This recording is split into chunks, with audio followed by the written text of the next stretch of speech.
Bonjour à tous. La canicule s'est installée sur la France. 49 départements en vigilance rouge, dont la Saône-et-Loire et la Côte d'Or, et 40 en orange, parmi lesquels le Jura et le Doubs.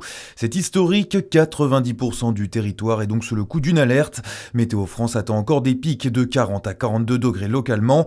Votre météo en détail, c'est juste après cette édition. Des conditions qui perturbent le quotidien, notamment au sein de l'éducation nationale. 845 écoles et collèges sont fermés aujourd'hui dans les départements en vigilance rouge. Le grand oral du bac est aussi impacté. Les épreuves de quelques 4000 candidats prévues aujourd'hui et demain ont été décalées de quelques jours.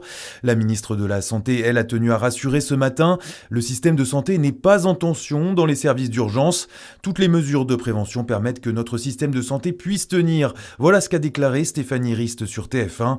En parallèle, une nouvelle cellule interministérielle de crise dédiée à la canicule va se tenir aujourd'hui.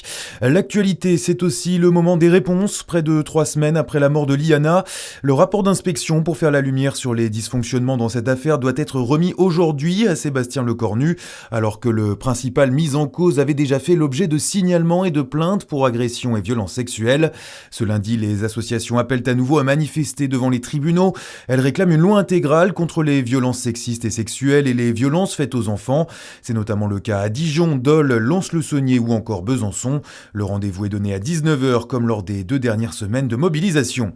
À Dijon, c'est à partir de demain que la 27e édition des Assises européennes de la transition énergétique démarre. Un rendez-vous fait de conférences, d'ateliers et de visites pour pas moins de 3000 élus et agents de collectivités.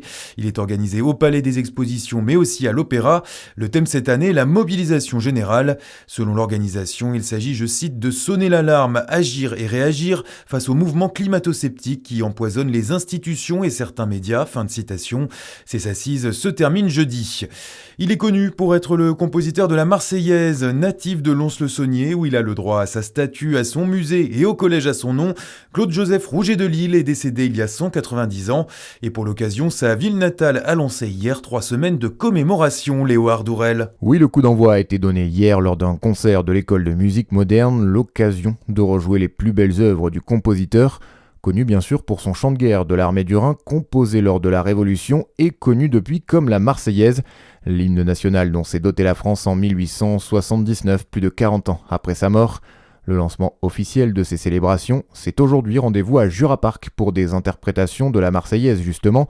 Différents concerts rythmeront ensuite ces 3 semaines, notamment celui du chœur de l'armée française le 3 juillet au théâtre ou encore celui de la garde républicaine le 4 juillet à Jura Park. Et le programme des festivités est à retrouver sur le site de la préfecture du Jura. Toutes les informations auprès de l'Office du tourisme. Bon après-midi sur Fréquence Plus, votre météo locale à suivre.